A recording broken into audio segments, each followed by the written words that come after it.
رئیس جماعت دهوت زرحلال شهر استرافشان اوچلوف بهرالله سعداللهویچ و معاون رئیس این جماعت راماتوف آزاد غفاروویچ دو ماه باز در حبس پیشکی قرار دارند. به ضد این دو منصبدار دولتی بر اساس ماده 338 الوه 1 غیر قانونی دادن قطعه زمین و 247 قسم 2 قلابی با استفاده از منصب پرونده جنایتی گشودند. بنا به معلومات دریافتی پایگاه خبری بامداد، بهرالله اوچلوف و آزاد راماتوف هنوز 14 ایون سال 2022 از جانب کارمندان اگنتی مبارزه با کروپسیا بعد از یک شهروند گرفتن پوره در عوض وعده برای جدا کرده دادن قطعه زمین دستگیر کرده شدند. درباره مبلغ همچون پوره گرفتن این دو منصبدار معلومات مختلف است، ولی در هر صورت سخن درباره مبلغ بزرگ از 20,000 تا 30,000 سومون می رود. برابران امکنون سابق جماعت زرحلال بر اساس قسم دوم ماده 247 همچون جزا و جریمه به اندازه از 365 تا 912 نشان دهنده برای اصابها یا محروم ساختن از آزادی به مهلت از 2 تا 5 سال زندان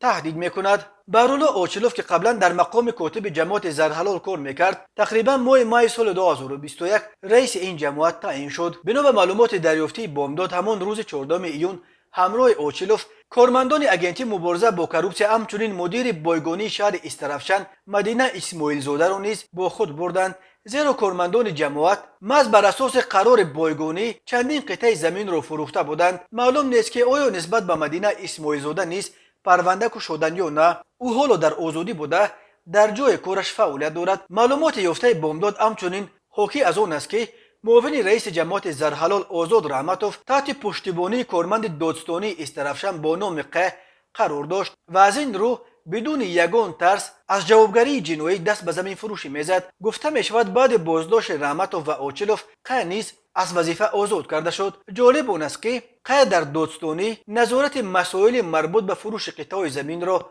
بر عهده داشته است. هر سال صدها منصبدار در تاجیکستان با اتهام فروش غیر قانونی قطعه زمین و گرفتن پوره برای این دستگیر میکنند، ولی در اکثر موردهای این پوره‌های پوره‌خوری با ماده جزایش سبکتر 247 همچون قلابی جمع و بست میشوند و منصبداران با پوره به دست افتاده با یگان جزای رمزی اکثرا با پرداخت جریمه از جوابگری خلاص میشوند.